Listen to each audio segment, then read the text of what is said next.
Beyond the myths, into the slop. The air smelled like bleach and sweat. Metal doors clanged in rhythm, and somewhere down the hall, a man screamed. Inside California's Iron Ridge prison, breakfast was being served, a cold tray of watery oatmeal, a dry biscuit, and something that looked like eggs but definitely wasn't. Across the Atlantic, at HMP Norwood in England, another inmate sat in his neatly organized cell, eating scrambled eggs, toast, and a steaming cup of tea. Both men were prisoners. Both woke up behind bars. But the difference between their mornings was like night and day. In America, Marcus Reeves' day started with a fight. His cellmate had taken his toothpaste, a small thing, but in prison, everything is currency. In the UK, Thomas Blake's day started with a therapy session, followed by a job in the prison workshop. Marcus's world was chaos, guards yelling, fights breaking out, survival first. Thomas's world was order, guards talking calmly, inmates calling them, sir. Yet both men were serving time for the same crime, armed robbery. How could two prisons, holding the same kind of men, feel like two different planets? And how did one end the day covered in blood, while the other walked out with a diploma? The difference no one talks about. It all began with two arrests, one in Los Angeles, one in London. Marcus Reeves was caught after a failed gas station robbery. He'd waved a gun, scared the clerk, and tried to make a run for it. The police had him pinned to the ground in minutes. Thomas Blake, across the ocean, was caught robbing a corner shop, no gun, just a knife, but the fear he caused was enough to land him in prison. They were both 28. Both first-time offenders. But from the moment they were sentenced, their worlds split apart. Marcus was shipped to Iron Ridge, a maximum security prison known for overcrowding and gang control. Thomas went to HMP Norwood, a mid-security British prison known for rehabilitation. Marcus's intake was brutal. He was stripped, searched, and shoved into a cold cell with graffiti on the walls and a broken sink. His cellmate, a muscular man with tattoos creeping up his neck, didn't even look up from doing push-ups. "New guy," the guard muttered, slamming the door. "Good luck." The cell door locked with a metallic clang that echoed like a final verdict. Across the ocean, Thomas was processed quietly. The officers spoke politely. They handed him fresh bedding, a hygiene kit, and a schedule. No yelling. No pushing. Just structure. But the peace didn't last long. Marcus woke up the next morning to chaos, two inmates fighting in the corridor, a guard shouting, and the smell of burning toast from the kitchen. He had 5 minutes to dress, 5 minutes to eat, and 0 minutes to breathe. Breakfast was cold. The oatmeal had a film on top like skin. Someone shouted, "Don't eat that, man, they found bugs in it last week." Marcus didn't care. He was starving. In the UK, Thomas's breakfast was served warm. He sat with other inmates at a table, not behind bars but in a cafeteria. The walls were painted light blue, with motivational posters about change and growth. He didn't trust it at first. He expected someone to swing a punch or steal his food, but no one did. Still, not everything was calm.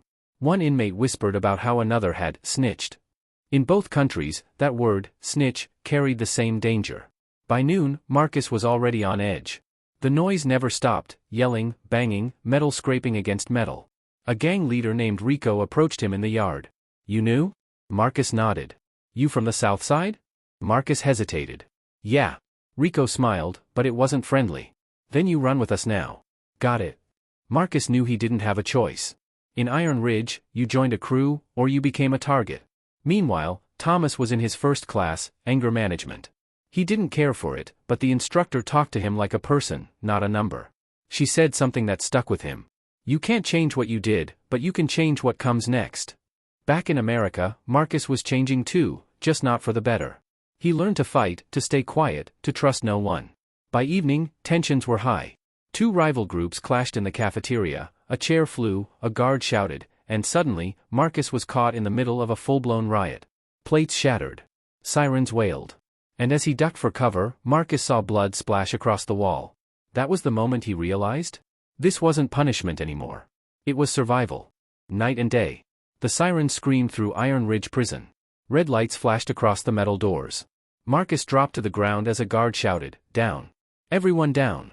The air smelled of blood and burnt food. An inmate near him clutched his arm, bleeding.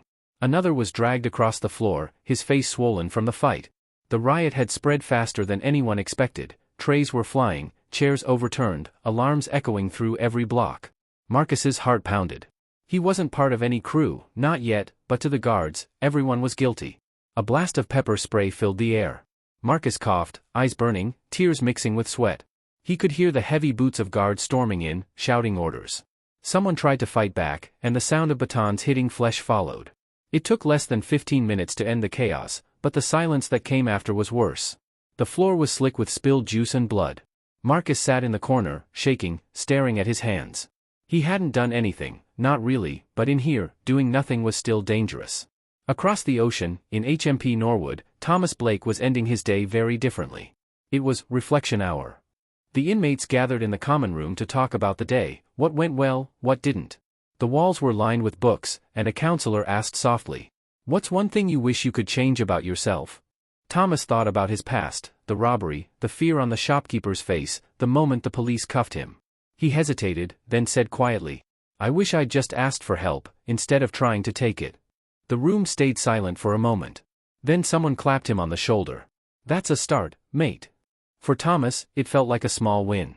For Marcus, thousands of miles away, it was a nightmare that wouldn't end. Back in Iron Ridge, the guards weren't done. Every inmate in the cafeteria was lined up against the wall. One by one, they were searched, questioned, and cuffed. Marcus tried to explain he hadn't been involved, but no one cared. "Everyone goes to the hole," a sergeant shouted. Marcus was shoved into solitary, a concrete box the size of a closet, with no window, no clock, no sound except the buzz of the flickering light above. He screamed once. Then again. No one answered. Hours passed, maybe days, he couldn't tell. His stomach growled, his throat burned, and every sound made him flinch. He began talking to himself just to hear a voice. That's when he realized what broke most men here. It wasn't the fights. It was the silence. In the UK, Thomas couldn't sleep either, but for a different reason. His mind replayed the therapy session over and over. The counselor's words echoed in his head, "You can't change what you did, but you can change what comes next." He turned on the small reading lamp above his bed and pulled out a book, Letters from Prison, by Nelson Mandela. He read one line that hit him hard. "Resentment is like drinking poison and hoping it will kill your enemies." Thomas closed the book slowly. Maybe, just maybe, he could use this time to become someone different. Meanwhile, Marcus was trapped in his own kind of hell, no books, no hope, just 4 concrete walls and a heart full of rage. When the guards finally opened his door 3 days later, Marcus could barely stand.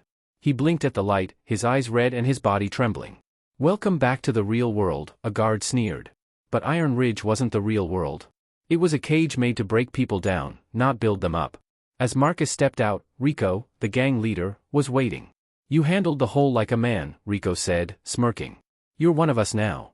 Marcus didn't answer, but deep down, he knew he didn't have a choice.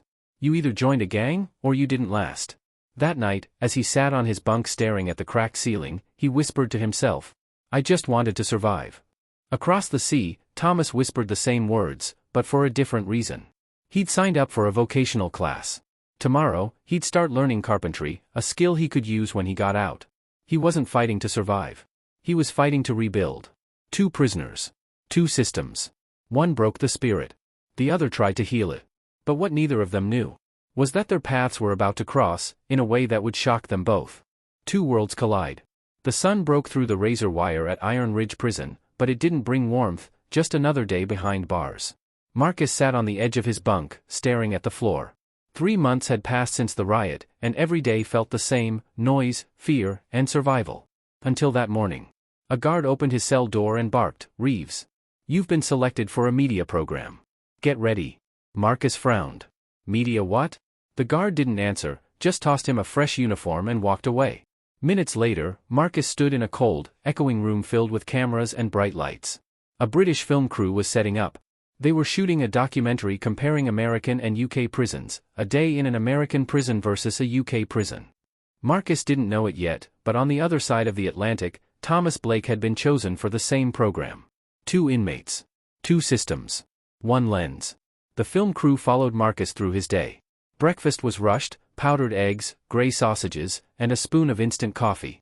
The camera zoomed in on his tray, and the director whispered, "This is shocking, people back home won't believe this."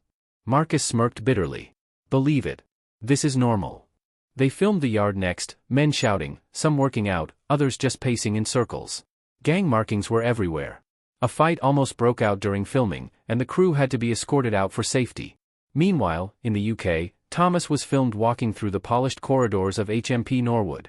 He wore clean clothes, held a notebook, and greeted officers politely. The guards called him by name, not a number.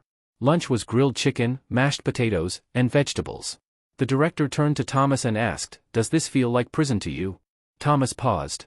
"It does. But it also feels like a chance." Back in America, Marcus was led to his work detail, cleaning bathrooms. He scrubbed the floors while the camera rolled. "You get paid for this?" the British producer asked. Marcus laughed. 16 cents an hour. The producer's jaw dropped. 16 cents? Yeah, Marcus said quietly, but it's better than doing nothing. Some guys would kill for this job. That word, kill, hung in the air. Everyone went silent. The reality was setting in. This wasn't rehabilitation. It was survival. Across the sea, Thomas was in a woodworking shop, sanding a chair he'd made himself. The film crew watched as he smoothed the edges and smiled faintly. "It helps me think," he said. "Keeps my head clear." The director nodded. "And when you get out?" Thomas looked at his work and said, "I'll build something better than what I broke." It was quiet for a moment. Then the director asked softly, "Do you think American prisons could work like this?" Thomas frowned. "Not if they treat men like animals." Later that evening, the footage from both prisons was reviewed side by side. The contrast was unbelievable, two men serving the same sentence for the same crime, but living two completely different realities. The American scenes showed chaos, shouting, lockdowns, and fear. The UK scenes showed calm, classes, workshops, and rehabilitation. The director said, "We need both of them to see each other's world." And that's when the idea was born, a virtual exchange program. 2 weeks later, Marcus sat in a room staring at a screen. On the other side of that screen was Thomas. For a moment, neither spoke. Then Thomas broke the silence. "You Marcus?" "Yeah," Marcus replied. "You the British guy?" Thomas smiled. "Guess so." The call began awkwardly, small talk, jokes about food, and how different the uniforms looked. But soon, it got deeper. Thomas said, "I watched the footage from your prison. It's hard to believe." Marcus looked down. "That's just a Tuesday, man. You ever get classes? Therapy?" Marcus shook his head. "Only class I get is how to survive. Every day's a test." Thomas leaned closer to the camera. "That's not justice. That's just breaking people." Marcus stared at him for a moment. Then, for the first time in years, he said something honest. "Maybe that's the point." The conversation went on for hours. They talked about choices, mistakes, and what prison really does to people. By the end, both men were silent, not out of anger, but realization. Thomas said quietly, "You don't need a cage to change a man. You need a reason." Marcus didn't respond right away. But his eyes, cold and hard for so long, finally softened. That night, for the first time, he thought about what life might look like after prison. Across the world, Thomas felt the same shift. He'd always believed he was lucky, but now he saw how broken the system was elsewhere. He made a promise to himself, when he got out, he'd speak for those who couldn't. 2 men, 2 systems, 1 truth emerging. Punishment alone doesn't fix people. But change might. Yet the story wasn't over. Because just as Marcus began to hope for something better, a new fight erupted in Iron Ridge. And this time, it would change everything. The breaking point. The alarm hit like a thunderclap. Marcus jolted awake to shouts echoing down the corridor, "Lockdown. Everyone down." He ran to the bars just in time to see chaos erupting in the yard. Inmates were fighting, not just shouting or shoving, but swinging makeshift weapons. Smoke rose from a trash can set on fire. Guards in riot gear stormed through the gate, shields up, batons out. Marcus's stomach twisted. He recognized the spark of it. Rico's crew had clashed with another gang over contraband. But this time, it wasn't just fists. Someone had smuggled in a knife. And in Iron Ridge, that meant blood. He could hear it, the metallic clang of weapons, the screams, the panicked footsteps of inmates trying to run. Then he saw Rico himself, holding his stomach, blood spilling between his fingers. Marcus froze. This was the man who once told him, "You run with us, or you don't last." Now he was the one gasping for life on the ground. The guards were closing in, yelling orders. Marcus could run. He could stay out of it. But something in him snapped, the part that had watched too many men die for nothing. He dropped to his knees beside Rico and pressed his hands over the wound. "Stay with me, man. Stay with me." Rico's eyes fluttered open. "You shouldn't be here," he whispered. Marcus shouted for help, but no one listened. The guards were still pushing everyone down, still fighting to control the chaos. Blood pooled around Marcus's knees. He looked at his shaking hands, the same hands that used to steal, fight, and survive. Now, they were trying to save someone. Across the ocean, in HMP Norwood, Thomas was sitting in the education hall. The news had reached them: a major riot had broken out at Iron Ridge Prison in the U.S. 1 dead. Several injured. The story was everywhere, on TV, on social media, in the papers. Thomas recognized the name immediately. Marcus Reeves. His stomach dropped. He'd seen Marcus's face on that video call, hard, guarded, but human. Now, they were saying he might be among the injured, or worse. That night, Thomas couldn't sleep. He kept replaying their conversation, Marcus's words echoing in his head. Maybe that's the point. Breaking people. Not fixing them. Thomas clenched his fists. He couldn't just sit there. The next day, he asked the prison governor for permission to write a letter to Marcus through the documentary team. He sat at a small desk, pen shaking in his hand, and began. Marcus, I heard what happened. I don't know if you'll ever get this, but I need you to know something. You're not the man this place wants you to believe you are. You said prison is about surviving, but maybe it's also about proving they didn't break you. If you can hear me, hold on. Thomas. He sealed the envelope and handed it to the officer, not knowing if it would ever reach its destination. Meanwhile, Marcus was in the prison infirmary, alive, but barely. A deep cut ran across his arm, and his ribs ached from the scuffle. The nurse patched him up quietly. Outside, guards shouted at each other, paperwork flying, sirens blaring again and again. When the nurse finished, she handed him a small envelope. This came through the film crew, she said. Marcus frowned. From who? Some British inmate named Thomas Blake. He stared at the envelope for a long moment before opening it. As he read the letter, something inside him cracked, not in anger, but in realization. Someone out there cared enough to write. Someone who'd seen what he'd been through and didn't look away. He folded the letter carefully and tucked it into his pocket. For the first time in years, he felt something close to hope. Days passed. The riot left Iron Ridge scarred, more lockdowns, stricter rules, fewer privileges. But Marcus changed too. He started talking less, fighting less. He spent time reading whatever he could find, old books, pamphlets, even the prison rulebook. And every night, he reread Thomas's letter like a lifeline. Across the Atlantic, Thomas's time was almost up. He was days away from release. He'd applied to a charity program that helped former inmates find work, and now, he had a goal: to join the team documenting global prison reform. Because if the world could see what he and Marcus had seen, maybe, just maybe, it would start to change. But just when things seemed to calm down in Iron Ridge, a rumor started spreading through the cell block. Someone had snitched about who started the riot. And the name whispered in the dark corridors was Marcus Reeves. He didn't know it yet. But the next morning, when that cell door opened, everything would change again. The mark of a snitch. The sound of the door latch snapped Marcus awake. Reeves. Out, a guard barked. He blinked, confused. For what? Warden wants you in admin, move it. Marcus pulled on his uniform and stepped into the corridor. The other inmates were already staring. Some smirked. Some whispered.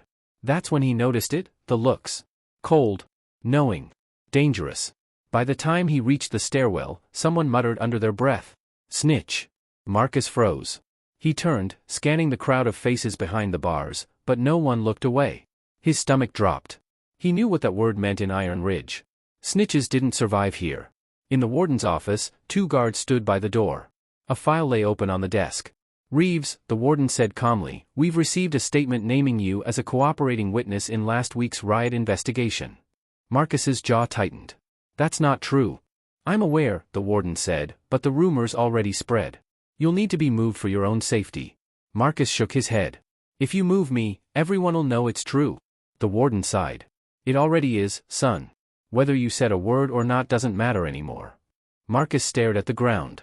He could feel the walls closing in, the whispers, the threats, the target now painted on his back. Back in his block, things went from tense to deadly. Someone had scratched the word rat on his cell door. His toothbrush was gone. His food tray, spat in. Everywhere he went, eyes followed. At yard time, no one spoke to him. Not even the guards. By evening, Rico's old crew cornered him in the shower block. 3 men, big, silent, and ready. One cracked his knuckles. Heard you've been talking to the cops, Reeves. Marcus backed up. I didn't. A punch landed square in his gut. Then another to his face. He hit the floor, gasping for air as the first man raised a sharpened toothbrush. Suddenly, clang. The door swung open. Enough, a guard shouted, baton drawn. The inmates scattered as alarms blared again. Marcus curled up, bleeding, dizzy, his vision flickering. As the guards dragged him out, someone shouted behind him, "You ain't gonna make it, Snitch." Marcus didn't fight back. He didn't even speak. He just stared at the ceiling lights flashing overhead as he was wheeled toward the infirmary, again. 2 days later, across the ocean, Thomas walked free. A cold wind hit his face as he stepped out of the gates of HMP Norwood for the first time in 3 years. He held a small bag of clothes, a letter from the governor, and a paper that said released. The world outside was loud, fast, alive, but he couldn't stop thinking about the one man still trapped inside another world entirely. Marcus. When he reached his halfway house, Thomas called the documentary producer. "Have you heard from Iron Ridge?" he asked. There was silence on the other end. Finally, the producer said quietly, "Marcus was attacked. He's in isolation. They think he might have been framed." Thomas sat down slowly. Framed? By who? Someone wanted him gone. We don't know why. Thomas clenched his fists. He knew exactly why, because Marcus had started changing. Meanwhile, in Iron Ridge, Marcus lay on his bunk in solitary again. The room was cold, his face still swollen. But he wasn't angry anymore. He was tired. He thought about Thomas's letter, about how maybe prison wasn't supposed to break you. He whispered to himself, "They want me to give up, not this time." He began writing, using a dull pencil and scraps of paper from the meal tray. He wrote about everything, the fights, the fear, the difference between punishment and reform. It wasn't just a letter. It was a story. And when he finished, he addressed it to one person. Thomas Blake. A month later, that letter arrived in the UK. Thomas opened it with shaking hands. Inside, it read, "Thomas, you said change starts with a reason. I think I finally found mine. They call me a snitch, but I'm not.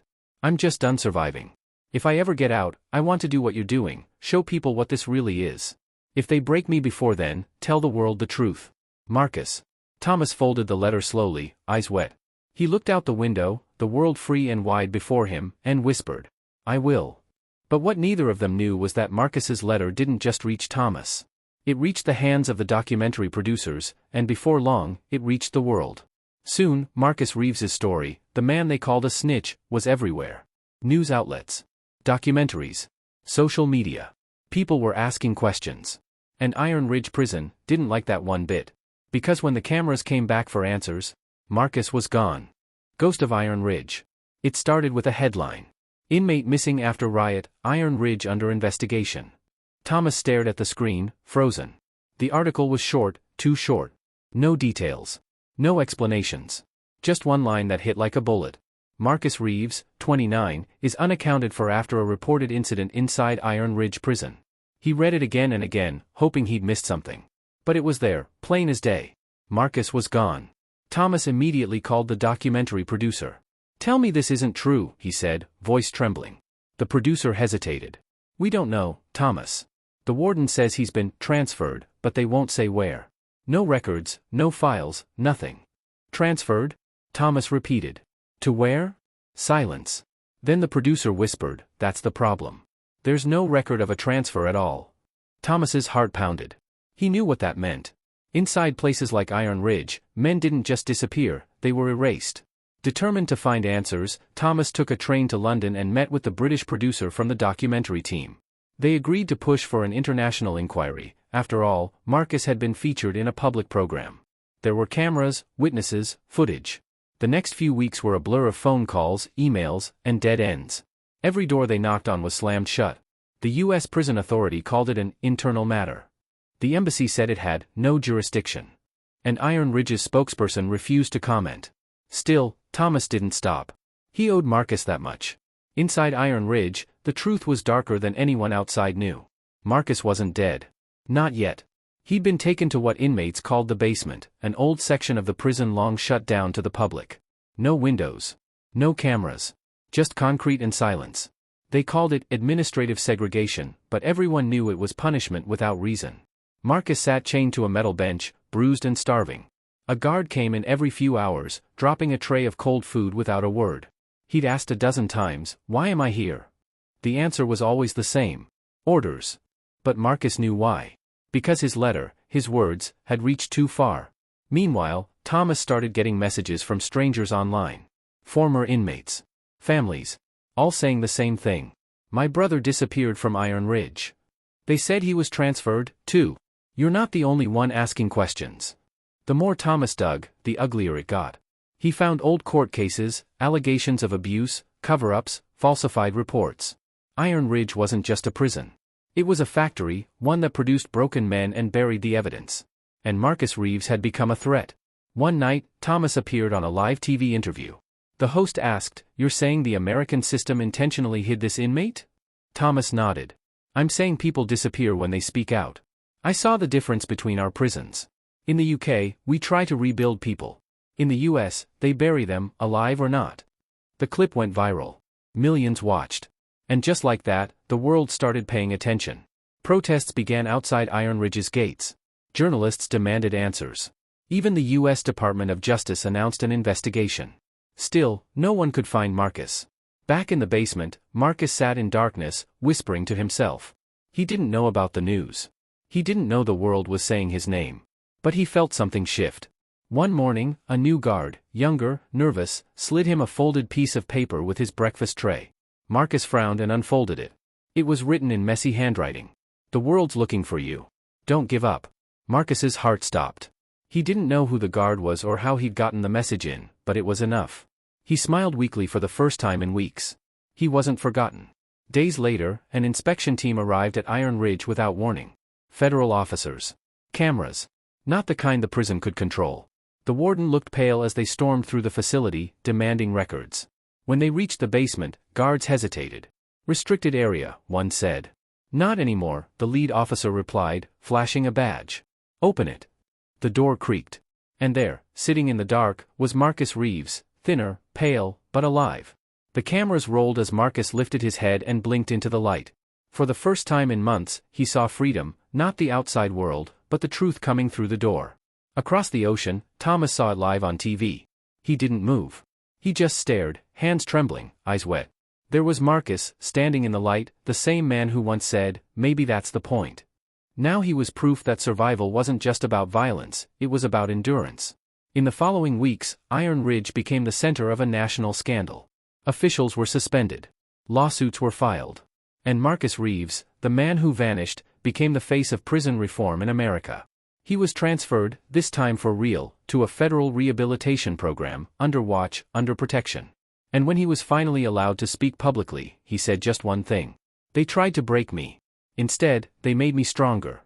As the cameras flashed and the world listened, Thomas watched from London, proud, speechless. Their story, two inmates from two worlds, had exposed something bigger than both of them. Because it wasn't about America or the UK anymore. It was about the question both had lived to answer. What's the real purpose of prison, to punish or to change? The world had seen the difference. And this time, it wouldn't be forgotten. Redemption and the echoes of freedom. Months had passed since the basement door of Iron Ridge had been opened. But even now, when Marcus closed his eyes, he still heard it. The sound of that lock turning, the flood of light hitting his face after endless darkness. Freedom, it turned out, wasn't quiet. It was deafening. Marcus sat in a small room overlooking a lake, somewhere in upstate New York. The government called it a transitional facility, but it felt more like a halfway house, part rehab, part refuge. He was thinner, older in the eyes, but alive. Every day, he met with counselors and lawyers, journalists, and reform advocates. They all wanted one thing, his story. But Marcus had grown careful with words. He didn't want revenge. He wanted meaning. Meanwhile, across the Atlantic, Thomas had become a reluctant celebrity. The documentary, A Day in an American Prison versus a UK Prison, had exploded online, surpassing 200 million views. Every interview request called him the man who exposed Iron Ridge. But Thomas wasn't proud, he was haunted. He still saw Marcus's bruised face in that TV footage, still heard his voice saying, "They'll remember me, one way or another." He hadn't spoken to Marcus since the rescue. Until one morning, an email landed in his inbox.